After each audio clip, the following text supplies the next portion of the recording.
Let's start this on the right foot.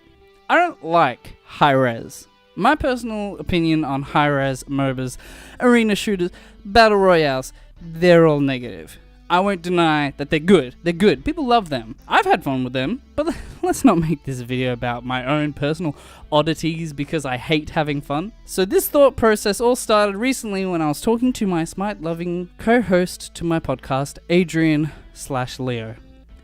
I said that Paladins is a clone of Overwatch. He rejected the idea, argument ensued. But, much like Mass Effect 3 or a bad Telltale game, no matter the correct choice, we end up at the same spot. So this is a little opinionated, but mostly just uses conjecture, not facts, because it's for an argument that doesn't really exist. So let me quickly brush through the possibilities then.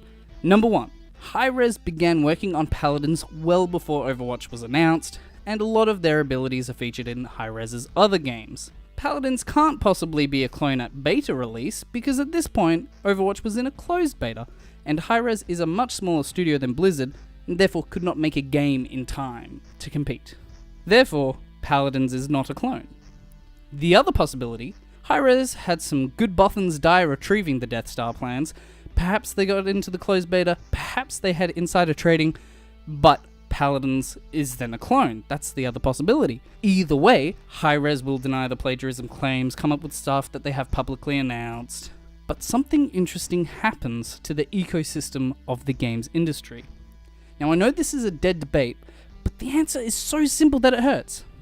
If Hi-Rez did copy Blizzard, Blizzard would have sued. However, Blizzard knows how the courts work, so they wouldn't start a battle they couldn't win. You can sue for plagiarism, but you can't sue for being similar. But, you know what Hi-Rez did blatantly copy? The Battle Royale idea? It's not copyrighted, it's the current fad, it's good for them trying to cash in, but they're more than cash grabbers at Hi-Rez. Because Hi-Rez is taking on the oligopoly. Ogolo meaning a few, mono means one, and rail means rail, of Battle Royale games. They did the same with MOBAs when Smite first came out, and people claimed it was stealing from League of Legends, but that's because the League of Legends fanbase is a shadowy place and you must never go there. I don't think any of these games will pull a Fortnite, who came after PlayerUnknown Battlegrounds, but is now the most popular of that genre. I think that Paladins Realm Royale probably started off kind of like a Smite adventure, which is a temporary game mode if you don't know. It's kind of like the arcade in Overwatch. It's not a copy though. So I kind of doubt they take it as seriously as they do Paladins and Smite itself. Now Hi-Rez do have a reputation of closing down games, but these guys are currently going strong. What with Realm Royale currently 7th on the Steam leaderboards, and I'm pretty sure that Smite is number 1 on PlayStation and Xbox, these guys are going strong. So PlayerUnknown's Battlegrounds folly is what Hi-Rez is simultaneously hoping for, and yet preventing in a way. Because this isn't about Paladins, Smite, or even Hi-Rez, but what they're doing. Overwatch would have no competitors in its subgenre of class-based arena shooters. And now, Blizzard can't treat its players unfairly or become complacent. Not only has the monopoly broken, but Hi-Rez is such a smaller team who features free-to-play games and an active moderator base. It's the underdog developers with the underdog fanbase taking on the big guys, nipping at their heels. And to me, the thing that sets Hi-Rez apart from the bigger guys is that heart that corporations lack. You go onto Smite subreddit or Twitter and you see interactions with the community and the developers that you get less frequently with Epic or Blizzard. We have a big need for developers like this because without them, we'd be screwed. Not only is more content never a bad thing, but letting big companies get a stranglehold on genres is what makes monsters. Not that it's a real genre, but this is why EA had the audacity to do what they did with Battlefront 2. Because they have the only Star Wars game. If you want to play Star Wars, that's it. And they can charge you whatever they want. They can do whatever crap they want. If you want to play Star Wars, you gotta give them the money. And that's the way they treat sports games, as they pretty much have all those too. Smite might not be the game that I like, or you might not like Paladins. They're not the games we want, but the games we need right now.